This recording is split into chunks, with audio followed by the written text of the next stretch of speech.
Hello dear student, this is Suman Dutta. তো আজকে present হলাম নতুন একটা ভিডিও নিয়ে। আজকে আমরা ক্লাস 12-এর বাংলা বই থেকে এই যে 2025-এ এক প্রশ্ন আছে, ঠিক আছে, 2025-এর প্রশ্ন থেকে আমরা একটা গুরুত্বপূর্ণ আবেদনপত্র ডিসকাস করতে যাব। তো সবার মনে একটা প্রশ্ন থাকতে পারে যে যেহেতু 2025-এ এই আবেদনপত্রটা চলে আসছে, তো আমি কেন এবারের জন্য করব। দেখো, প্রশ্ন যারা করেন তারা কিন্তু অনেক কিছু চিন্তা ভাবনা করে করেন, ঠিক আছে। হতে পারে আজ অবধি হয়নি যে রিপিট কোনো কোশ্চেন, মানে লাস্ট 2025-এ যা হয়েছে 2026-এ তাই হবে, এরকম হয়নি।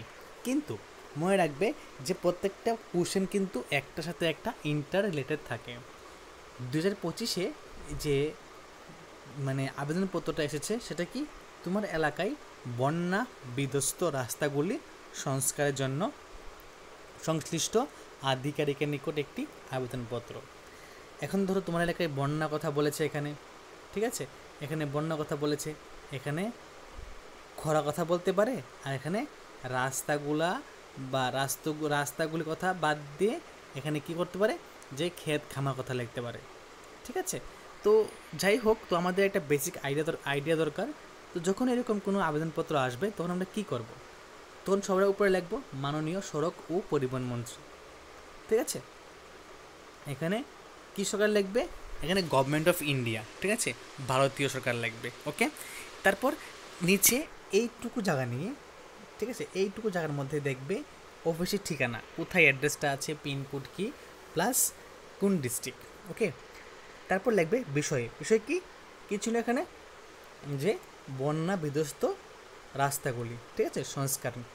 তো এখানে কি লিখবে, বন্যা বিধ্বস্ত রাস্তাগুলি সংস্কারের জন্য আবেদনপত্র। তো প্রথমে কি লিখবে, প্রথমে লিখবে মহাশয়, আমরা, তারপর এলাকার নাম দেবে, তুমি যেখানে থাকো এখানে নাম দেবে বাসিন্দা, মানে আমরা এখানে বসবাস করি, গত কোন মাসে বৃষ্টি হয়েছে মানে বন্যা হয়েছে তার ডেটটা দিবে, গত এত মাসে ভয়াবহ বন্যার ফলে আমাদের এলাকায় সমস্ত রাস্তা জলমগ্ন হয়ে পড়েছিল, ঠিক আছে। এটা তো বাস্তব কথা, যখনই বন্যা হবে রাস্তা জলমগ্ন হবে, যার ফলস্বরূপ রাস্তায় এখন ছোটো বড় গর্ত তৈরি হয়েছে। খুবই একটা দুঃখজনক কথা কি, যে ওই বন্যার জন্য রাস্তায় এখন ছোটো বড় গর্ত তৈরি হয়েছে। আমাদের এলাকাটি শহরের নিকটতম রাস্তার সাথে যুক্ত, মানে কি আমাদের যে এলাকাটি আছে এটা শহরের নিকটবর্তী রাস্তার সঙ্গে সংযুক্ত, ওকে। তাই দৈনন্দিন এদিকে অনেক মানুষ যাতায়াত করে এবং অনেক গাড়িও চলে, ঠিক আছে। মহাশয়, বন্যার পর আজকে 5 মাস হলেও রাস্তা ঠিক হলো না, ইতিমধ্যে অনেক দুর্ঘটনা ঘটে গেছে। কয়েকদিন আগে একটি চাল বোঝা গাড়ি এই রাস্তায় চলতে চলতে উল্টে গেল। তাছাড়া বিশেষ দরকারের সময়ে অ্যাম্বুলেন্স গাড়িও আসতে পারে না। খুব একটা ইম্পর্ট্যান্ট লাইন, ওকে। তো অতএব মহাশয় বা আপনার কাছে আমাদের বিনীত নিবেদন, এই যে রাস্তাগুলি সারাবার দ্রুত ব্যবস্থা করলে আমরা আপনাদের কাছে কৃতজ্ঞ থাকব, ঠিক আছে। তারপর বিনীত এলাকাবাসীবৃন্দ, সেম টু সেম লিখবে। তো তুমি যেখান থেকে লিখছো ওই ঠিকানাটা, ঠিক আছে, এবং কবে লিখছো ওই তারিখটা নিশ্চয়ই দিবে, ওকে।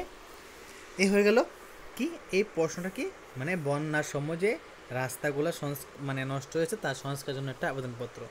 তো তার পাশাপাশি আমি তোমাদেরকে 3টা আবেদনপত্র লিখে আমাকে দেখানোর জন্য বলবো। প্রথম কি, তোমার বিদ্যালয়ে ইকো ক্লাবের উদ্যোগে বিশ্ব পরিবেশ দিবস পালিত হয়েছে, এই অনুষ্ঠান সম্পর্কে একটা সংক্ষিপ্ত প্রতিবেদন রচনা। তারপর কি, আন্তর্জাতিক মাতৃভাষা দিবস উপলক্ষে স্থানীয় পত্রিকায় প্রকাশের উপযোগী একটি প্রতিবেদন রচনা করা। তারপর কি, তোমাদের অঞ্চলে একটা গ্রন্থাগার স্থাপনের অনুরোধ জানিয়ে ব্লক উন্নয়ন আধিকারিকের কাছে একটা আবেদনপত্র, ঠিক আছে। তো এই 3টা প্রশ্ন দিয়েছি।